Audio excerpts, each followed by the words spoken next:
j'aurais dû dire nous enchaînons. Oui. Voilà, Oui. on passe à... Non, oui. Suivant. Bon. Bonjour docteur. Bonjour Frédéric. Bonjour Thierry. Les mémoires de Frédéric Gersalet ce matin, nous sommes en juin 1839. Oui. Nous allons parler de la première guerre de l'opium. Oui, Alors absolument. première question tout simplement, avant de savoir ce qui a déclenché ce conflit, qu'est-ce que l'opium? Et puis à cette époque-là, est-ce qu'on s'en servait beaucoup? Oui. Et puis à quoi ça servait exactement? Alors vous avez raison. Alors, d'abord, l'opium nous vient du pavot, la fleur de pavot. Donc ce pavot qui est cultivé, mais depuis des millénaires, puisque déjà à l'époque de Sumer, donc dans des très vieilles civilisations, on utilisait ce produit pour calmer certains maux, de la dysenterie, des maux de tête, évidemment ce qu'il ne faut pas prendre, hein, où on s'en sert pour, évidemment aujourd'hui encore, de cette morphine pour calmer les douleurs. On le voit bien au quotidien dans nos hôpitaux et auprès de celles et ceux qui souffrent le plus. Mais voilà, donc c'est quelque chose qui existe depuis fort longtemps. Et on a même des symboles comme Morphée. Vous savez, Morphée, le dieu qui vous emmène dans le sommeil, puisque c'est un des fils du sommeil, Morphée. Et Morphée est toujours représenté avec une fleur de pavot qui vient vous caresser le visage pour vous endormir dans le calme et la volupté. Alors attention, encore une fois, Morphée nous a donné le mot morphine, donc on l'a bien compris, c'est médicamenteux. Là, nous parlons de l'opium qui est cultivé pour être aussi fumé. Et pour être fumé, ça existe en Chine depuis fort longtemps. On arrivait à obtenir ces fleurs de pavot depuis les îles de Java, entre autres. Et puis au milieu du XVIIIe siècle, les choses vont changer. Pourquoi ? Au milieu du XVIIIe siècle, la Chine commercialise certains de ses produits avec l'Angleterre. L'Angleterre a presque un monopole commercial avec la Chine. Et l'Angleterre importe beaucoup de thé, évidemment, beaucoup de porcelaine, des tonnes de porcelaine et des soieries. Et que fait l'Angleterre ? Qu'est-ce que l'Angleterre exporte vers la Chine ? Rien. Alors là, c'est quand même fort étonnant. C'est-à-dire que c'est un commerce unilatéral. Unilatéral, oui. Alors donc, les financiers britanniques se disent, mais qu'est-ce qu'on pourrait vendre aux Chinois ? Et si on leur vendait de l'opium ? Voilà comment tout va commencer. Et c'est en Inde qu'ils vont cultiver l'opium, puis transporter cet opium par bateau jusqu'en Chine. Seulement, il y a un moment où les Chinois vont dire « Stop, ça suffit, cet opium que vous-même ne voulez pas vendre en Angleterre sous prétexte que c'est un poison, vous venez nous le vendre à nous et vous le vendez évidemment à cette population, en général affaiblie, en général peu riche, et qui finalement ne travaille plus parce que cet opium est un véritable poison lent. Alors on regarde c'est ce qui va expliquer cette première guerre de l'opium. Absolument, cette première guerre de l'opium, parce que les Chinois vont dire stop, on ferme les frontières. On le voit là, les fleurs de pavot. On va fermer les frontières à ces importations britanniques. Alors d'abord, l'empereur chinois va envoyer un personnage très important, à l'équivalent d'un ministre, pour essayer de régler le problème. Et il va voir que les bateaux anglais qui sont dans les ports chinois sont chargés jusqu'à la gorge d'opium. Et comment l'opium arrive-t-il en Chine ? Cet opium, ce sont des petites barques, des petits bateaux chinois qui viennent se ravitailler auprès de ces gros navires britanniques et qui transportent et puis vendent après à l'intérieur de la Chine. Et ça, c'est un poison, évidemment, qui est distillé et pour enrichir quelques milliardaires britanniques de Londres. Et d'ailleurs, l'empereur chinois écrit, figurez-vous, à la reine Victoria, en lui disant « Mais comment est-ce possible, ce que je vous disais tout à l'heure, comment est-ce possible ? C'est interdit, vous l'interdisez chez vous et vous venez nous le vendre à notre population. » Alors, du jour au lendemain, l'envoyé de l'empereur va demander au navire de tout jeter par-dessus bord. Ce sont donc 20 000 caisses d'opium qui sont comme ça envoyées dans les océans. Alors ils le disent d'ailleurs à l'époque, figurez-vous, ils disent même on va polluer un peu la mer, mais c'est pour le bien de la population. Ça va durer combien de temps Alors la guerre en elle-même, cette première guerre dure 3 ans, et puis ça va recommencer, il va falloir une deuxième guerre, si je puis dire, dans les années 1850. On est donc au milieu du 19e siècle quand tout ça se termine par la paix de Nankin, qui va donner notamment Hong Kong aux Anglais. Vous voyez, il y a quelques terres qui vont se détacher, il y a Canton qui vont se détacher de la Chine, parce que la Chine a perdu cette guerre face aux Britanniques qui ont envoyé leur armada militaire. Mais ça, on aura l'occasion d'en reparler. Merci infiniment, Merci, Frédéric. Thierry. À plus tard.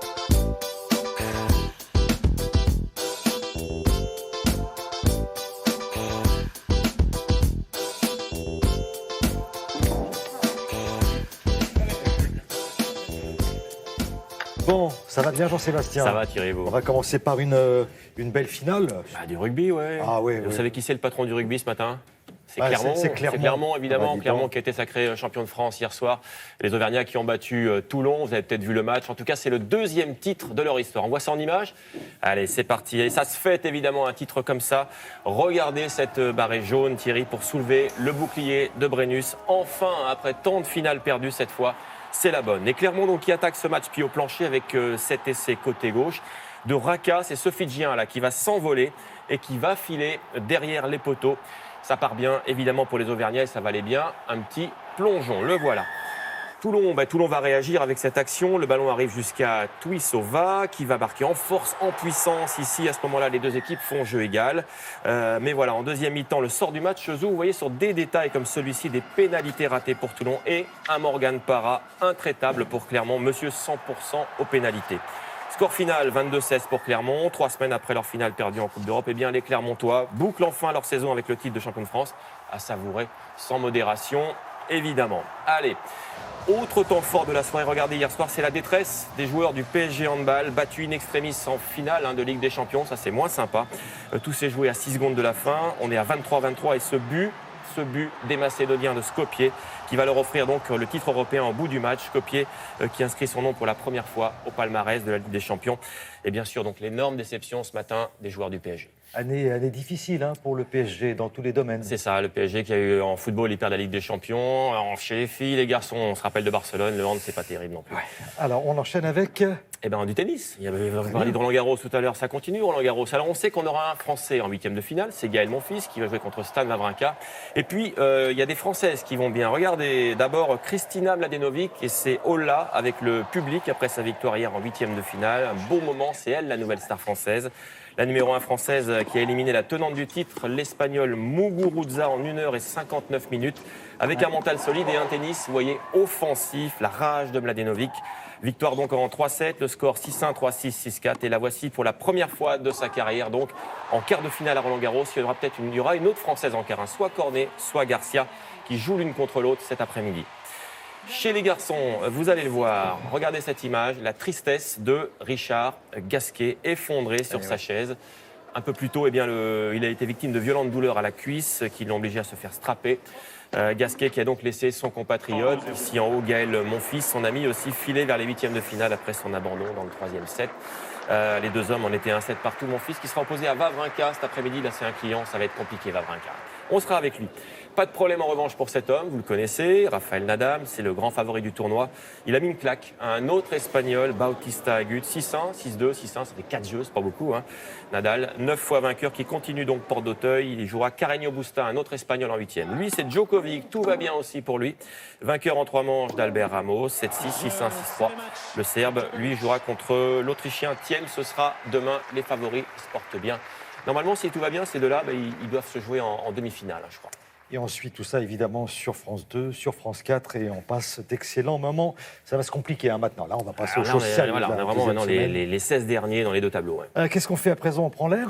Là, je vais essayer de vous donner des frissons. Vous voulez un petit peu de frissons ce matin? Allez, on va aller sur l'eau, on va aller aussi dans les airs, avec du surf au bout du monde, Thierry, et puis des voltigeurs qui frôlent les limites. C'est parti. Regardez d'abord cette vague idéale, on va dire. Alors là, on est au Fidji, Thierry, sur le circuit plat. Et je voulais vous montrer ce garçon, parce que regardez quand même comme il surfe de manière incroyable. Pourquoi ça va durer plus de 10 secondes? Regardez ça. Moi, j'y arriverai pas. Vous y arrivez? Il est dans le tube. Il est dans le tube et hop, ça valait bien un petit plongeon. Allez, un deuxième tube, comme vous dites. Regardez cette autre vague, cet autre angle cette fois. C'est quand même superbe quand ça surfe comme ça. Voilà, il y a 3 Français au Fidji, Johan Deroux, Jérémy Flores et Michel Bourret, donc qui surfent là-bas en ce moment. Allez, dernière image pour finir. Ça, c'est très sympa aussi. Des images complètement dingues du championnat du monde de Air Race. Regardez, c'est parti, c'est une course dans les airs en quelque sorte. Il n'y a pas de circuit mais des balises géantes, vous les voyez. Ça se passe au Japon, à Chiba. Et les pilotes, qu'est-ce qu'ils font? Ils doivent slalomer le plus vite possible d'un point A à un point B, parfois même avec la tête complètement à l'envers, devant 90 000 spectateurs médusés. Voilà, le vainqueur, vous allez le voir, c'est lui, c'est un Japonais, il s'appelle Muroya. Évidemment, il est content, il a triomphé. Et ça fait du bien quand ça s'arrête. Ça donne un peu le vertige. Je pense que Grégoire Tournon, notre sportif maison, s'y est essayé. Je crois qu'il a des problèmes d'oreille interne, par contre. Sinon, c'est vertige pour la journée. Bon, en tout cas, merci beaucoup, Jean-Sébastien. Bonne journée.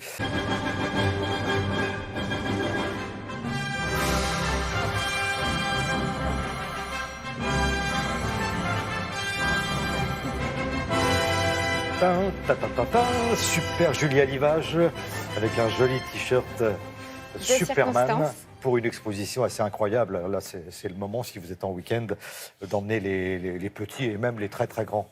Qu'est-ce qu'on va voir dans cette expo? Alors, dans cette expo, Thierry, on va voir des comics, les DC Comics. Alors, qu'est-ce que c'est DC Detective Comics? Eh bien, c'est le nom de cette première BD qui sort à la fin des années 30 avec les premiers super-héros. Alors, ces premiers super-héros, c'est la Sainte Trinité.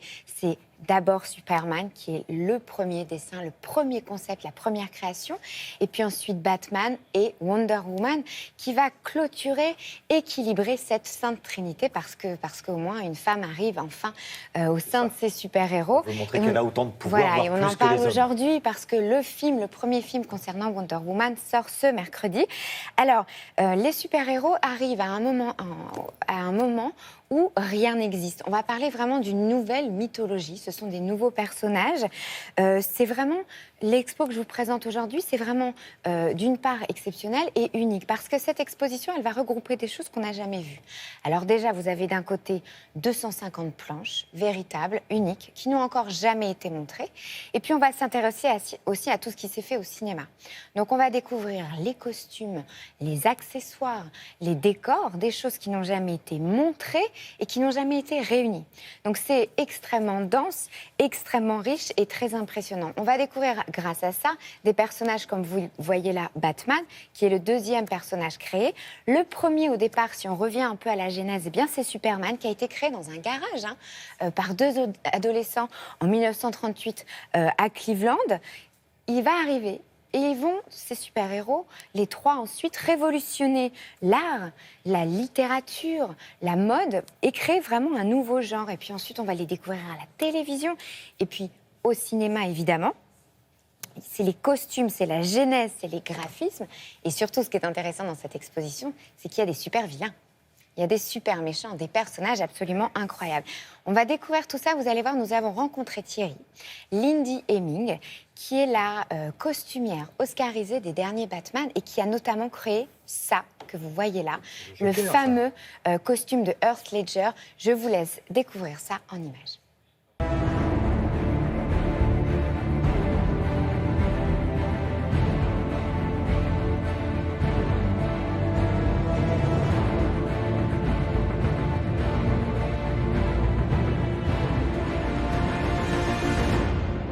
Superman, c'est vrai qu'il arrive dans une période de trouble. Vraiment, les prémices de la Seconde Guerre mondiale.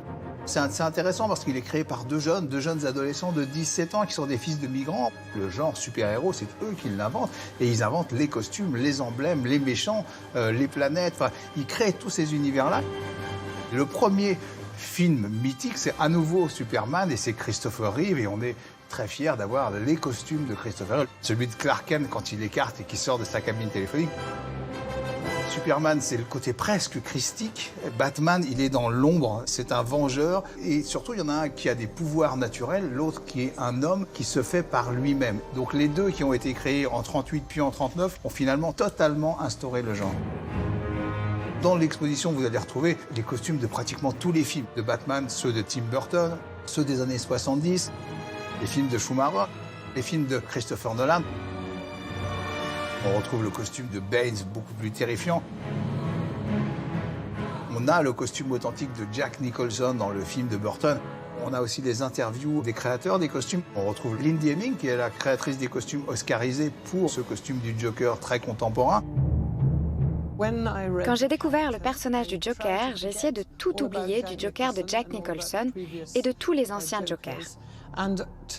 J'ai essayé de voir comment je pouvais représenter le personnage à un public plus jeune. Du coup, j'ai observé les looks de plusieurs artistes, comme Sid Vicious, Keith Richards et Iggy Pop. J'ai essayé de reproduire la douce folie de ces gens. Je me suis aussi demandé pourquoi ils portaient ces vêtements et quel genre de vie ils vivaient. J'ai également trouvé des photos de très vieux clowns, avec leur maquillage qui coulait sur leur visage. Moi, mon costume préféré est celui du pingouin. Il est dessiné par Bob Bringwood.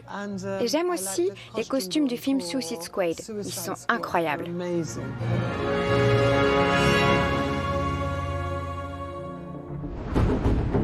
On est particulièrement fiers parce que Warner a accepté de nous prêter les véritables costumes authentiques portés par les stars. Michel Pfeiffer, le fameux costume très impressionnant quand on le voit, ce côté cuir, côté Vivienne Westwood, très mode, un peu punk et ultra sensuel avec son fouet. On a celui de Val Kilmer, celui de George Clooney. Et on a ceux de Wonder Woman. On a ce fameux Wonder Woman quand elle tourne et qu'elle se transforme, de Linda Carter. Et puis le tout dernier, Wonder Woman, c'est une entité féminine qui vient compléter les deux premiers protagonistes de façon naturelle. Elle pourrait être assimilée à du féminisme parce qu'elle n'a pas besoin de se justifier. Elle est ce qu'elle est. Elle est divine, bien sûr, parce qu'elle est une Amazone. Elle a influencé plein de petites filles, plein de jeunes femmes, plein d'artistes. La magie de ces super-héros, c'est aussi de pouvoir être réinterprétés, de pouvoir leur donner de la noirceur ou de l'humour. Et finalement, chaque artiste s'empare de ces personnages et lui donne son propre style. Voilà, n'hésitez pas à aller faire un petit tour. Ça se passe à quel endroit exactement? Musée Art Ludique dans le 13e arrondissement à Paris. Et c'est jusqu'au 10 septembre. Voilà. Donc vous avez le temps, mais allez-y, parce que là, vous allez rêver. Si vous rêvez d'être un super héros ou une super héroïne, là, vous avez de quoi faire. Merci beaucoup, Julia. Et on va retrouver Amaury Guibert. Il est à Berlin. Il va nous présenter quelqu'un qui est une véritable star en Allemagne. Une star qui a littéralement la tête dans les étoiles, car son métier, c'est astronaute. Il s'appelle Alexander Gerst. Et tous les Allemands le connaissent depuis qu'il a effectué une mission dans l'espace en 2014 à bord de la station spatiale. Et il fait aujourd'hui son retour sur le devant de la scène. Alors d'abord, bonjour Amaury. Et ensuite, quelle est la raison de ce retour? Bonjour à toutes et à tous. Alexander Gerst fait à nouveau la une en Allemagne parce qu'il va repartir dans l'espace. Une nouvelle mission à 400 km de la Terre dans la Station spatiale internationale avec cette fois-ci le titre de commandant de la station. Ce sera une première pour un astronaute allemand. Alexander Gerst, c'est vraiment une star ici en Allemagne depuis cette première mission en 2014. Tout le pays s'était passionné pour ses aventures spatiales qu'il partageait avec quantité de photos et de vidéos, ce qui lui avait d'ailleurs valu le surnom d'Astro Alex. Et Astro Alex, lorsqu'il était revenu sur Terre en 2014, il avait déclaré « La première chose que l'on espère quand on revient, c'est de repartir ». Son vœu va donc être exaucé, comme on va le voir dans ce sujet préparé avec Brice Boussoir et Michaela Vert. Avec ses photos et ses vidéos magnifiques de la Terre, il avait fait rêver tous les Allemands. Alexander Gerst a déjà passé 6 mois dans la Station spatiale internationale. Ils sont une poignée à avoir eu cette chance. Lui est doublement chanceux, car l'astronaute allemand va repartir dans l'espace, et cette fois-ci comme commandant de la station, à la tête d'une mission intitulée Horizon, un nom qu'il a choisi.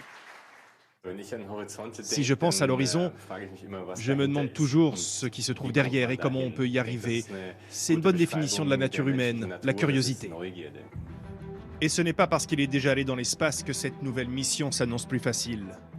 Alexander Gerst a devant lui 1 an d'entraînement intensif pour se préparer à toutes les situations, pour endosser la responsabilité de commandant.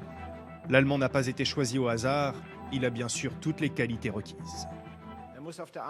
Il doit être responsable, sûr de soi. Il doit prendre des décisions, c'est sa mission de commandant. Mais en même temps, il doit être prêt à être le membre d'une équipe. Dans l'espace, Astro Alex, comme le surnomment les Allemands, va beaucoup travailler. Il devra commander la station et mener des centaines d'expériences. L'objectif de la mission est de préparer des voyages encore plus lointains dans l'espace. Il faut qu'on comprenne l'univers autour de nous, le cosmos. Pour notre survie, c'est ce qu'on doit aux générations futures. Il s'agit d'apprendre depuis la station comment on peut aller plus loin dans l'espace, comment construire un vaisseau spatial pour aller jusqu'à la Lune, jusqu'à la planète Mars. Repousser l'horizon, l'exploration de l'espace par l'homme est à ses débuts, et Astro Alex n'est que l'un des maillons de cette incroyable histoire. Alors Amaury, quand Astro Alex parle de voyage vers la Lune ou vers Mars, c'est vraiment du sérieux? Ah oui, c'est tout à fait sérieux. C'est d'ailleurs l'objectif premier de cette mission Horizon et ce sur quoi vont se concentrer l'essentiel des recherches qui vont être menées dans la station spatiale sous le commandement d'Alexander Gerst. Alors, ce sont des travaux très scientifiques, mais derrière, Il y a une philosophie, un cap qui a été dressé par l'Agence spatiale européenne, installer dans un futur pas trop lointain une base sur la Lune et travailler dans le même temps sur une solution de transport rapide pour aller au-delà. Et au-delà, ça veut dire aller sur Mars. Le voyage sur Mars, ça ressemble à de la science-fiction, mais c'était le cas aussi il y a peu pour le voyage sur la Lune. En matière de conquête spatiale, les choses peuvent parfois s'accélérer et qui sait, peut-être qu'un jour, l'homme marchera sur Mars et peut-être que cet homme sera un astronaute allemand. Merci beaucoup.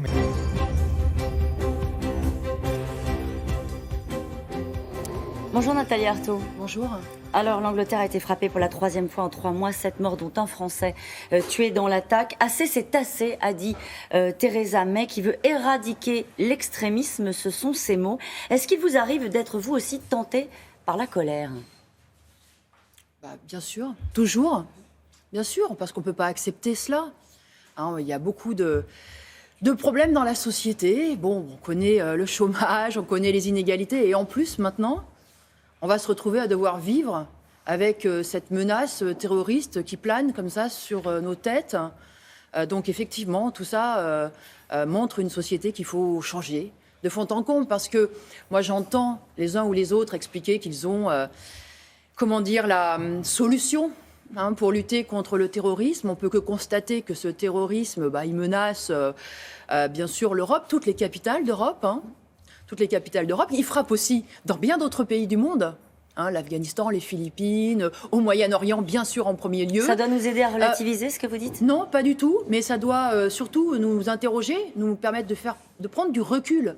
Parce que chacun agite sa petite baguette magique, la répression, une task force. Enfin bon, j'entends, chacun invente leur petit truc. La réalité, c'est que la société, elle est malade. Le monde est malade. Malade de quoi, en réalité ? Il y a des guerres aux quatre coins du monde. Il y a un pillage qui continue. Il y a des inégalités, des frustrations, des femmes et des hommes qui n'ont pas d'avenir dans cette société. Et tout cela, rejaillit sous cette forme-là du terrorisme, y compris dans les capitales vous cherchez les des plus riches. excuses aux terroristes ou pas, Non, en expliquant que le monde va mal ? Sûrement pas. Mais la réalité, c'est que s'ils peuvent recruter derrière cette bannière aussi barbare, aussi terrifiante, s'ils trouvent des jeunes, y compris, qui sont prêts à aller se faire exploser dans une foule, c'est que la société va très mal, voilà. Il faut malgré tout proposer des solutions quand on est aux responsabilités. Le ministre de l'Intérieur rappelle ce matin que la menace est extrêmement élevée. Le président, vous l'avez dit, veut accélérer la mise en œuvre d'une task force avec présentation au Conseil des ministres la semaine prochaine. Il faut avancer dans le contexte. À un moment donné, il faut donner des réponses peut-être à la peur qui s'exprime dans une partie de la société. Non ? Mais justement, ça c'est de l'affichage, ce sont des mots, c'est brasser du vent. Le problème, c'est qu'il faut prendre le mal à la racine, encore une fois.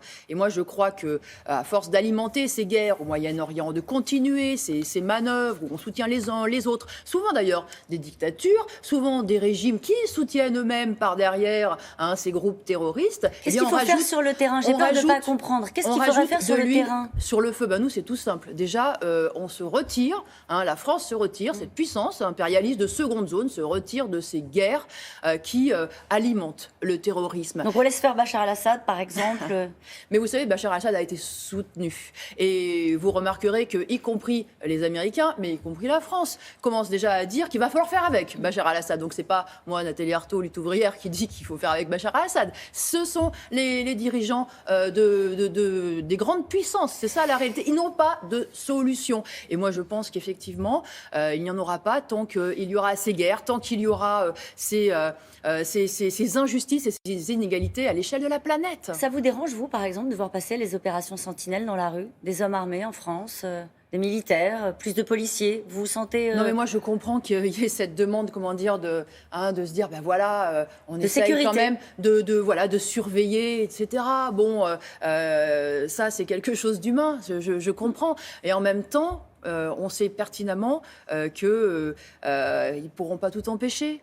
Hein, regardez quelqu'un qui est armé d'un poignard et qui n'a qu'une envie, c'est voilà, de faire le plus de morts possible. Et bien, comment vous voulez? Il y a un arbitrage qui est compliqué, Nathalie Arthaud. Est-ce que vous êtes prête, par exemple, à renoncer à un peu de liberté au nom de la sécurité? Je veux juste dire une chose, c'est que, y compris, vous savez, moi je suis enseignante à Aubervilliers et ça m'interroge de voir des jeunes qui regardent vers ces régimes moyenâgeux et barbares.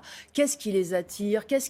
Pourquoi? Qu'est-ce qui manque dans cette société? Ben moi je crois qu'il manque un idéal collectif, qu'il manque un projet de société, de construire quelque chose qui permette justement à chacun de trouver sa place, de s'épanouir, de pouvoir réaliser ses passions, ses rêves, prendre sa place dans la société. Et moi, ce combat-là, pour changer cette société, je veux le mener. C'est le ressort de mon militantisme. Si vous étiez au Parlement, vous voteriez la prolongation de l'état d'urgence? Non, je ne la voterai pas. Non. Parce que, y compris les spécialistes de l'antiterrorisme explique que cet état d'urgence, il a pu avoir une efficacité les heures suivant les premiers attentats pour prendre par surprise éventuellement ces réseaux, mais qu'aujourd'hui, ces moyens ne sont plus nécessaires et qu'au contraire, ils servent d'ailleurs à limiter des libertés comme celle de manifester, etc. Alors, dans le Parisien ce matin, un document de travail sur la réforme du marché du travail qui révèle notamment que le gouvernement souhaiterait que les contrats de travail, la santé, la sécurité des salariés puissent être aussi négociés dans l'entreprise. Ça vous surprend que ça aille jusque-là ?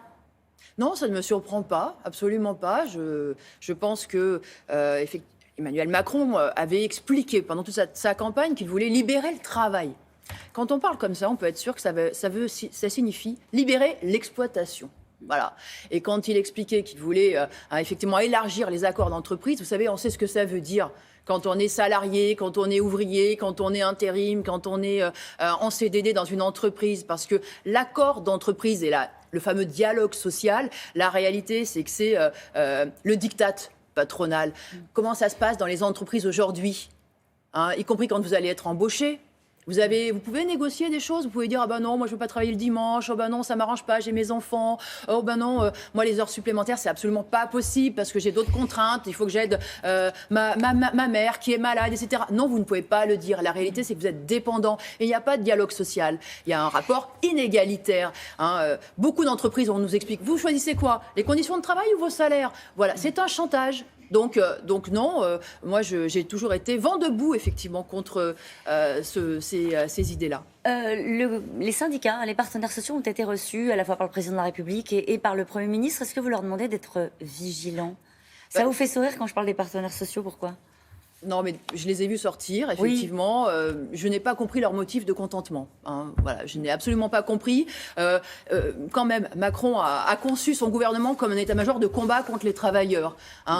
Monsieur Le Maire, dans la campagne, disait qu'il était pour les jobs à 5 € de l'heure.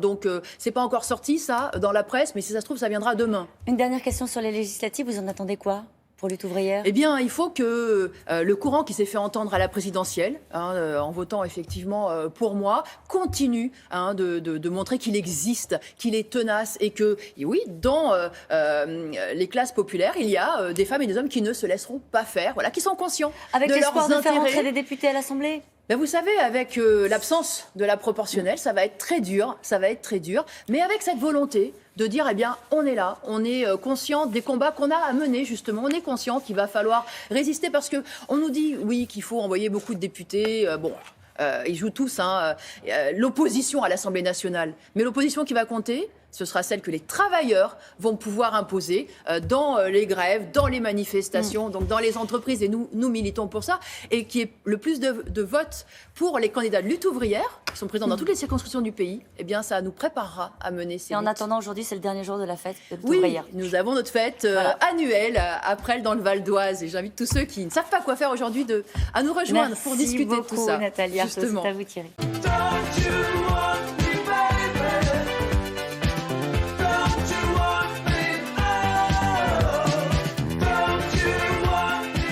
Allez, on va parler consommation avec Isabelle Martinet.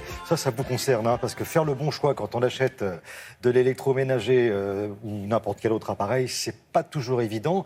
Alors vous allez sur Internet, on vous montre une photo, un léger descriptif, ou vous allez en magasin et on vous permet éventuellement d'abord de regarder et éventuellement de toucher. Alors comment être sûr que ce que vous achetez est efficace, silencieux, fiable ? Moi, personnellement, je ne sais pas. Isabelle Martinet en sait un peu plus. Bonjour Isabelle. Bonjour Thierry. Écoutez, il y a un tout nouveau service qui est extrêmement malin pour le consommateur puisqu'il s'agit de pouvoir tester les produits avant de les acheter. Alors c'est quand même génial parce qu'effectivement sur Internet, vous achetez mais vous ne savez pas vraiment ce que va donner le produit. En magasin, oui, vous pouvez regarder, oui, vous pouvez toucher, mais ça s'arrête là. Or l'électroménager, par définition, c'est fait pour fonctionner. Donc vous n'avez aucune idée de l'efficacité du produit, de son ergonomie, de son volume sonore, comment orienter votre choix. Alors vous avez bien sûr le conseil du vendeur, et ça c'est l'intérêt d'aller en magasin, mais quelquefois le vendeur, il n'est pas forcément un spécialiste du produit en question. Donc là, en l'occurrence, c'est un centre, c'est un distributeur spécialisé dans la distribution de produits high-tech, électroménagers, produits de maison, qui propose un centre dans lequel on a sélectionné les produits qui sont les plus vendus, les plus prisés par les consommateurs, qui sont installés en état de fonctionnement. Vous avez une équipe dédiée à votre information qui connaît le produit, qui vous aide, qui vous oriente, une équipe à laquelle vous pouvez véritablement poser des questions et vous tester. Mais quand je dis vous tester, c'est-à-dire que vous pouvez arriver avec vos légumes pour préparer une soupe sur le robot cuiseur du magasin. Vous allez faire votre lessive, vous allez tester une brosse à dents électrique. Je peux faire une machine, si je veux. Vous pouvez faire une machine. machine. Absolument. Vous voulez tester une brosse à dents électrique, vous allez, vous avez un petit lavabo, vous allez vous laver les dents. Enfin, c'est fabuleux. Incroyable, ça. On a trouvé ça absolument incroyable. Après, vous pouvez évidemment acheter sur place ou sur Internet comme vous le désirez. Regardez, nous sommes allés sur place donner un coup de caméra. Hop, c'est parti. Ça décolle. Et voilà, donc ça reste stable. Ouais. Et en fait, donc, Tu vois là, il a tendance à partir. Dans ce magasin, vous retrouverez sur 300 mètres carrés 1000 références. Ces 1000 produits, ce sont des nouveautés ou des produits qui ont été validés par nos clients. On le sait car ils ont reçu la meilleure note sur notre site internet.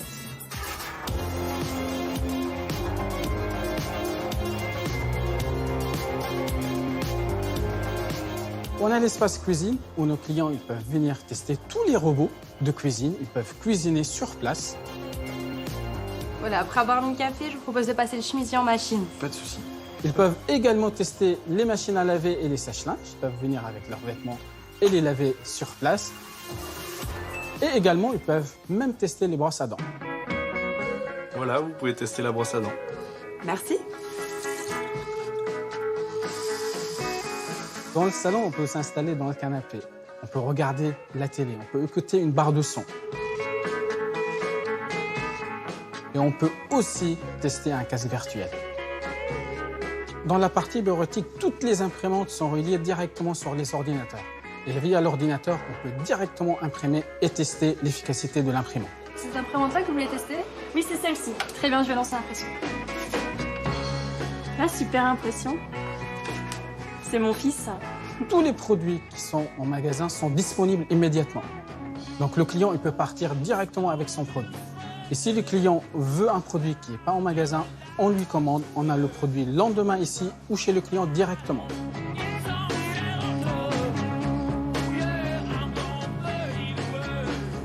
Les clients apprécient ce nouveau service. Ils sont emballés de pouvoir tester réellement les produits avant leur achat. La prochaine ouverture aura lieu cet été à Amiens et bien d'autres suivront, je l'espère.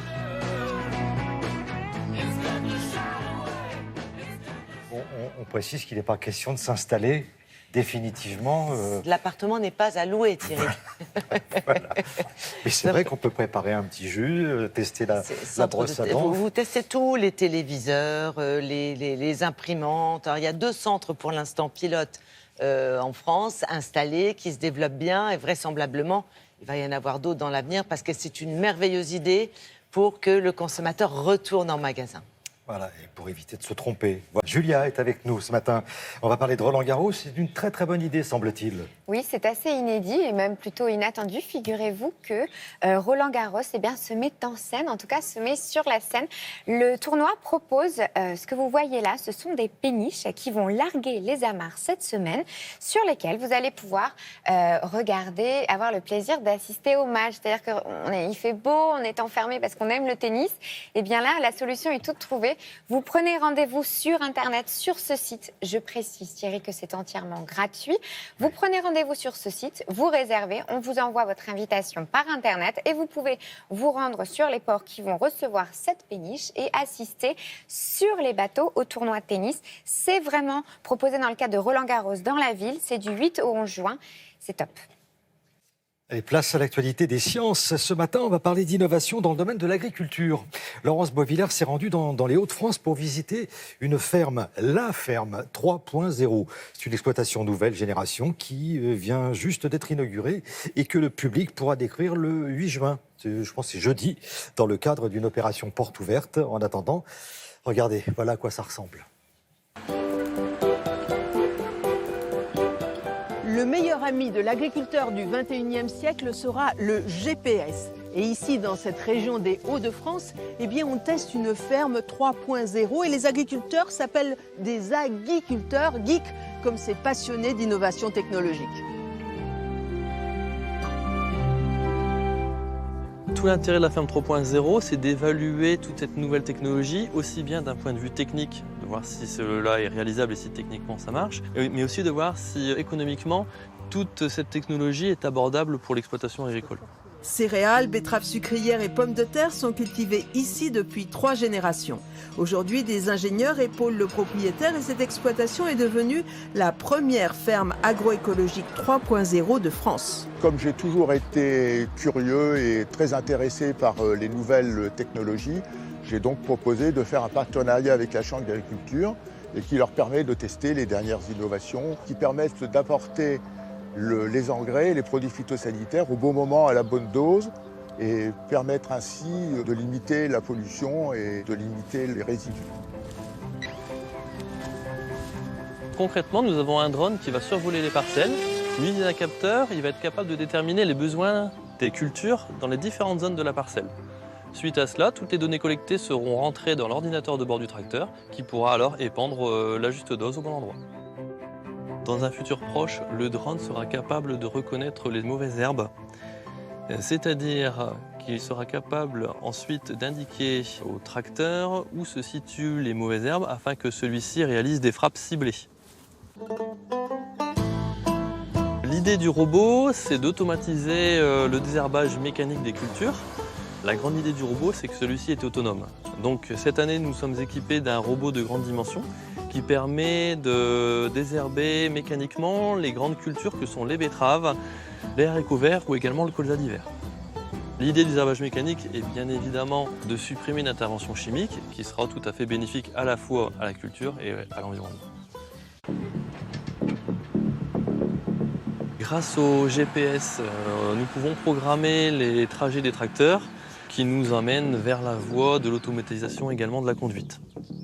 Donc ça veut dire que c'est un Google Tracteur ? Si on fait le parallèle avec les Google Cars, aujourd'hui, les gros constructeurs de matériel agricole sont capables de nous fournir des solutions qui sont technologiquement prêtes à être développées. C'est la réglementation qui va dicter le développement futur ou pas de ces technologies.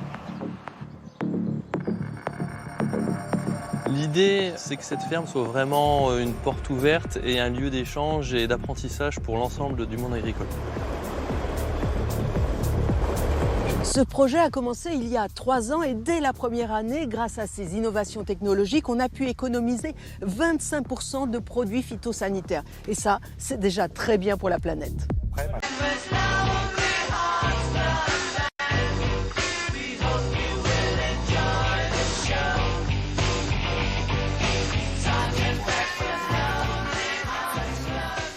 Le son d'Alex avec une petite leçon qui porte aujourd'hui sur un album, comment dire, un album culte. Alors moi je l'ai découvert pour cette chronique parce que je ne connaissais pas ce groupe. Des gens, on me dit c'est connu, le Beatles, je sais pas. Et, a priori ils ont vendu des disques et parfois on loupe des artistes connus, on ne peut pas tout écouter. Voilà, voilà c'est des Suisses allemands. Voilà. Alors aujourd'hui, on va parler de Sgt Pepper. Sgt Pepper, Lonely Club. Alors pourquoi ? Parce que ce sont les 50 ans. Je vais essayer de faire une phrase complète aujourd'hui.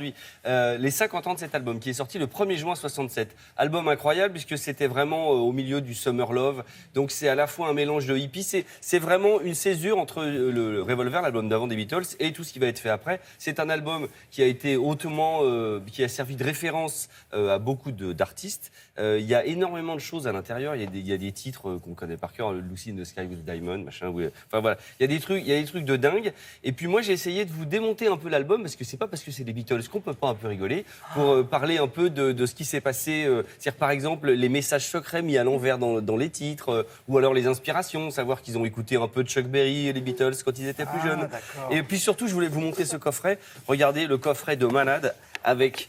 Donc ça, oui, ça ressemble à une boîte de, vous savez, les boîtes de bandes de l'époque qu'il y avait à Abbey Road. Donc voilà. Ensuite, vous avez le CD, vous avez un DVD et vous avez évidemment le vinyle à l'intérieur avec des pochettes, des trucs. Enfin voilà. Bon, évidemment, ça coûte un petit bras, mais il faut l'avoir. Les deux bras, je pense, on peut dire. On me fait signe qu'il faut, si jamais vous allez vous en prendre à ma famille, si je lance pas le sujet, j'aime bien cette vanne, donc j'utilise à chaque fois. Eh bien, allons-y. Un garçon qui présente très très bien avec un physique assez particulier. Pas mal, ouais. C'est ridicule comme voix. Hein? On est là pour fêter les 50 ans de cet album, Sgt Pepper. 13 titres, 700 heures de travail, 30 millions d'exemplaires vendus et une soixantaine d'invités sur la pochette. Et oui, vous avez Karl Marx, Marilyn Monroe, Mae West, Bob Dylan même. Mais nous ne sommes pas là pour parler des invités, non. Nous sommes là pour parler de celui qui manque. Celui qui manque, c'est Paul McCartney. Et oui, parce qu'il y a une théorie qui vise à nous faire croire que Paul McCartney, il est mort. En même temps, ils l'ont bien cherché. Il a un petit écusson sur le bras, OPD, officially pronounced dead. Officiellement prononcé mort. Quand vous avez ça sur le bras, vous êtes décédé. En même temps, ils l'ont bien cherché, les Beatles. Ils n'ont pas arrêté de jouer en glissant des messages subliminaux à l'intérieur des morceaux. Par exemple, sur cet album, vous avez le titre Sgt Pepper, tiré du nom de l'album. Et quand vous écoutez ce titre, vous avez un gars qui hurle au milieu « Paul is dead, Paul is really really dead, Paul est mort, il est vraiment mort ». Écoutez bien. En même temps, c'est pas la seule fois. Sur l'album blanc, sur le titre I'm Very Tired, vous avez John Lennon qui dit une petite blague. Il a dit à l'envers. Ça s'appelle du backmasking. Comment il a découvert ça? John Lennon, un jour, il avait pris des substances addictives, met la bande à l'envers sur le magnéto, il fait c'est rigolo. Oui, il a dit à peu près comme ça, voilà. Et quand on écoute cette bande dans un sens, on n'entend pas ce qu'il dit. Écoutez plutôt.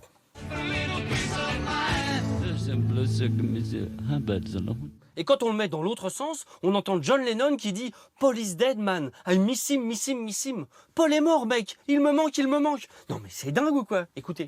Mais si ça se trouve, Paul McCartney, il a été remplacé il y a des années. C'est pas lui qui chante, c'est un autre gars. Si ça se trouve, moi-même, j'ai été remplacé. C'est même pas moi qui vous parle. C'est moi qui vous parle ou pas? J'ai été remplacé? Bah oui. Les Beatles ont inspiré des générations entières de musiciens. Mais imaginez que eux aussi aient été inspirés. Par qui? Je ne vous le dis pas tout de suite. Écoutons en attendant Come Together.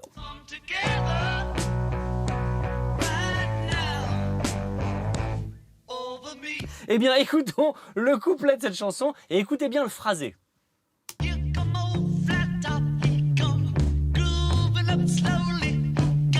Eh bien, je vous propose d'écouter un morceau enregistré bien avant par l'ami de Chuck Berry. Chuck, si tu nous entends, sache que tu nous manques tous les jours un petit peu. Écoutez bien le phrasé de la voix.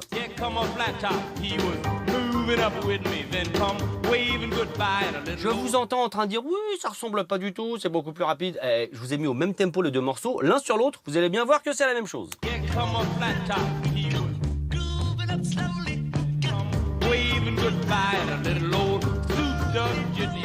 Alors, qui a copié qui? Non mais les Beatles n'ont pas écouté que du rock quand ils étaient petits. Ils ont également écouté du jazz. Et pas n'importe quel jazz, puisque c'est l'album de Dave Brubeck, Time Out, album dont on a parlé ici même, autopromotion. Donc écoutons All My Loving des Beatles. Quelle mélopée, quelle ritournelle. J'adore. Et écoutons tout de suite Cathy's Waltz de Dave Brubeck. Non, je vais les mettre l'un sur l'autre pour vérifier, mais je pense que c'est très différent. C'est pas tant que ça, en fait. Bon, arrêtez de râler, je suis fan. Hein. Oh bah non, on a retiré la blague de fin qui était tellement drôle. Bon, c'est pas grave, je pleure. Voilà. Mais il fallait que ces choses fussent dites. Voilà. Exactement. Ah, vous faites l'imparfait du subjonctif de la chose, du français bizarre. Henri-Jean Servat sort de ce corps. Oui, c'est vrai. Adjectif de plus de 5 syllabes, attention. Bon voilà, à 50 ans. Donc je pense que pour les prochains 50 ans, je serai encore là. Vous aussi? Nous aussi. J'espère. Voilà. Bon, parce qu'il y avait Lucy in the Sky with Diamond, etc., etc. Il y en avait des messages dans cet album. Merci beaucoup, Alex. C'était top, comme d'habitude. Tiens.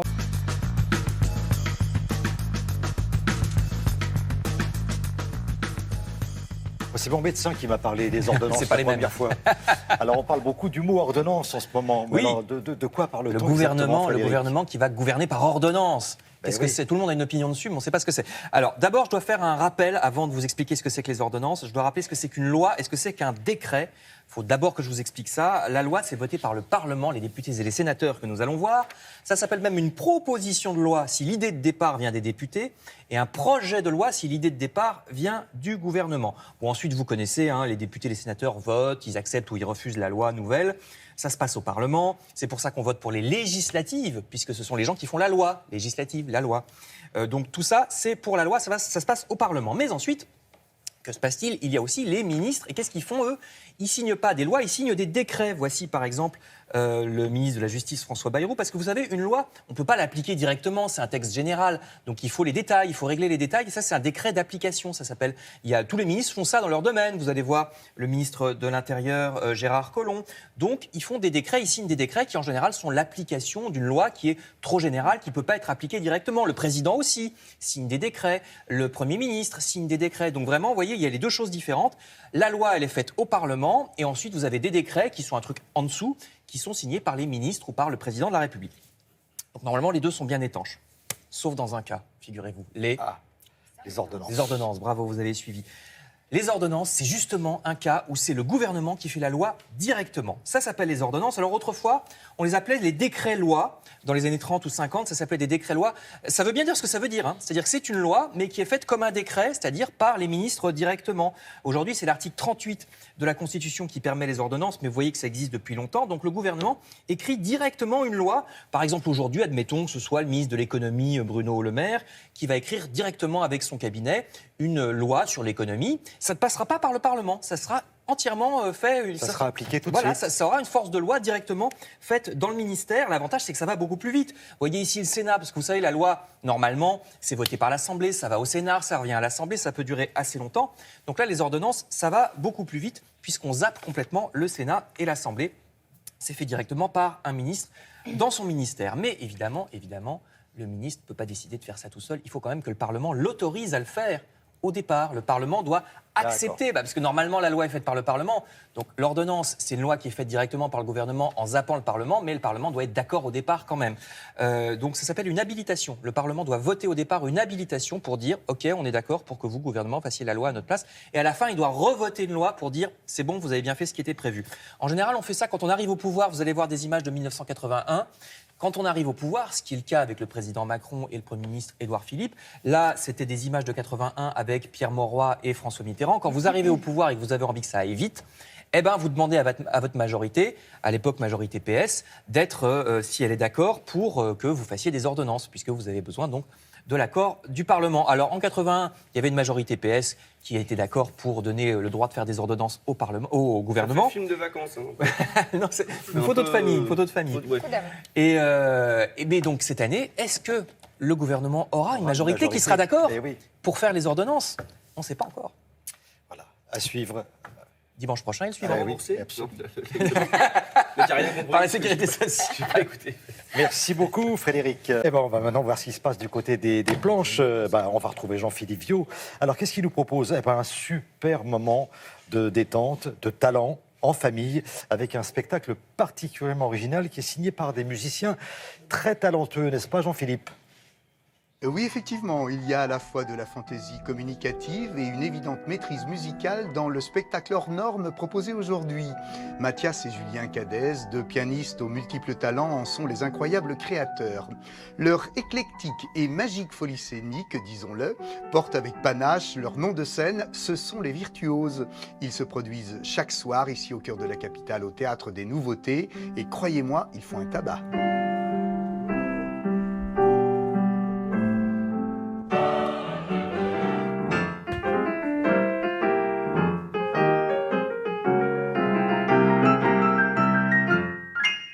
Les Virtuose, c'est une alchimie entre la musique, la comédie et la magie. Et au cœur de cette histoire, on a deux personnages, deux pianistes qui vont se battre autour d'un piano. Et de ce duel va naître une explosion musicale, une ébullition de notes et de fantaisie sur scène.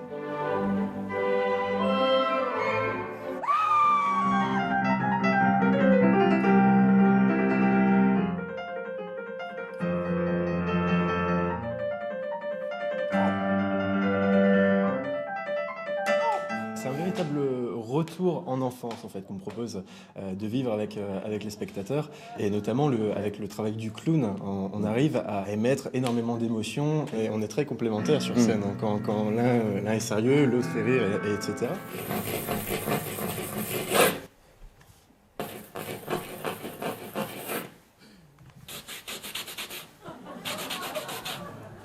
Pendant près d'une heure et demie, la performance des frères Cadez illumine la scène. Si ces virtuoses ont la musique au bout des doigts, ils ont également en eux ces petits plus qui en font de vrais artistes de music-hall, innovants et captivants.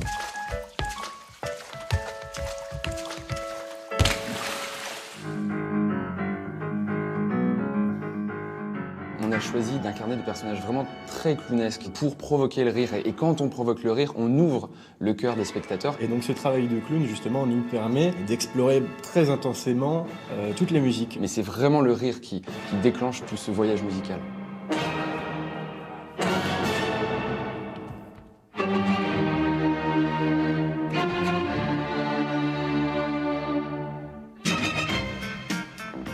C'est un spectacle qui est muet, il n'y a pas une seule parole de prononcée, les virtuoses sont au-delà des mots et leur langage, c'est la musique avant tout.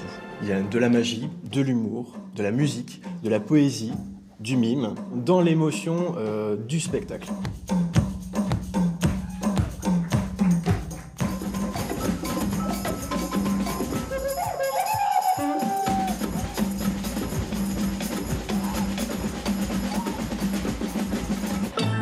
Humour, pitrerie, acrobatie, poésie et bien sûr musique à gogo sont au rendez-vous de ce clownesque show aux résonances multiples. Extravagants et espiègles, ces habiles virtuoses ont comme personne le sens de la scène. Ils nous en jettent plein les yeux et puis nous embarquent avec malice et humour dans leur bien original univers. Pas étonnant donc que petits et grands y succombent avec plaisir. Voilà, c'est tout pour aujourd'hui. Bon spectacle et à très bientôt, c'est promis. Ça se passe au Théâtre des Nouveautés. Merci beaucoup, Jean-Philippe Vieux.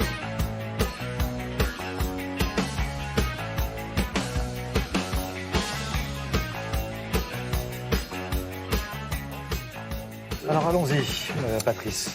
Alors la culture dans les journaux ce matin, eh bien ça commence par ceci. Regardez un titre dans Le Parisien. Je fais ce que je veux. On avait compris que Guy Bedos avait son petit caractère, en voici la confirmation, parce qu'il avait fait ses adieux à la scène en 2013, et là, il nous annonce un spectacle sur l'actualité dans les prochains mois. C'était donc de faux adieux, lui demande Sylvain Merle pour Le Parisien.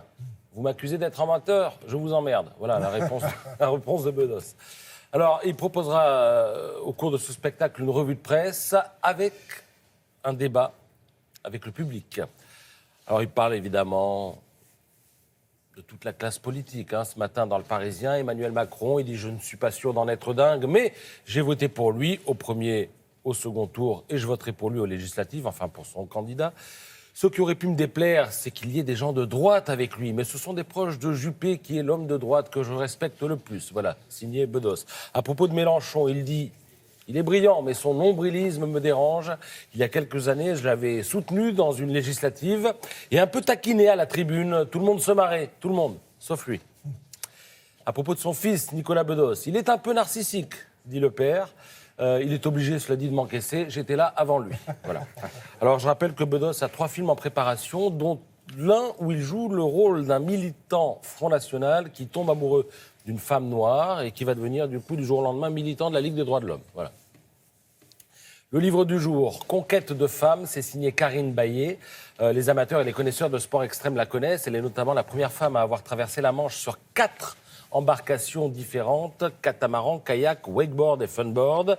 Et c'est cette vie aventureuse qu'elle nous raconte dans ce livre où on passe du marathon des sabres en plein Sahara au relief vert du Vietnam où elle a remporté le plus célèbre des raids. D'ailleurs, les raids d'aujourd'hui, elle les organise et le sien a lieu le week-end prochain. Autant vous le dire tout de suite, c'est le raid Amazon et ça se passe au Touquet. Y participe la belle-fille du président de la République. Voilà. Elle tenait à ce qu'on le dise. Alors, il semble qu'il y ait d'ailleurs un tropisme élyséen du côté des raids, parce qu'au même moment, enfin quasiment, parce que ça commence vendredi et ça se termine dimanche, a lieu dans le bassin d'Arcachon le raid des fidèles, auquel participe Valérie Trierweiler. Voilà pourquoi je parle de tropisme élyséen ou para-élyséen. 80 participantes, alors au programme du paddle, du running et du VTT, et surtout une cause, soutenir l'association Keep Abreast, qui œuvre pour la prévention du cancer du sein.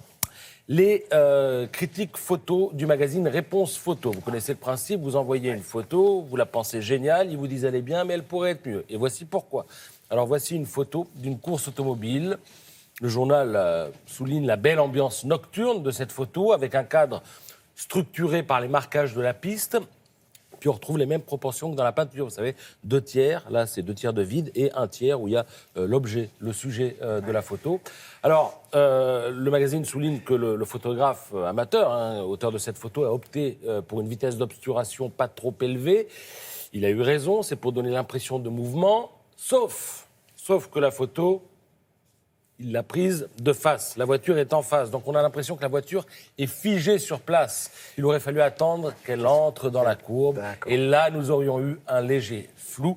Et c'est en ce sens que les conseils de Réponse Photo sont utiles. Autre illustration des conseils que peut donner le magazine, cette scène dans un bistrot par une froide et pluvieuse journée parisienne, conversation entre 2 femmes. Alors vous avez une bande noire au milieu, c'est un choix audacieux mais plutôt pertinent parce qu'il sépare les 2 femmes, il y a une sorte de symétrie, c'est un diptyque en quelque sorte, mais le regard est attiré par la partie nette de la photo tout au fond. Et ce personnage de dos capte l'attention, donc il coupe la communication entre les 2 sujets de la photo. Il casse la symétrie. La solution, eh bien, c'est la manière forte, tampon photoscopique, comme on dit. On n'a pas de souci d'éthique là, puisqu'on n'est pas dans le reportage, mais dans le pictoralisme. Et regardez la photo du bas, le petit bonhomme de dos, au fond, a disparu. Et là, la photo est réussie. Et là, on peut se concentrer sur les personnages. Vous voyez, on croit que c'est bien, et puis finalement, c'est pour ça que c'est intéressant que vous nous racontiez tout ça. Merci beaucoup.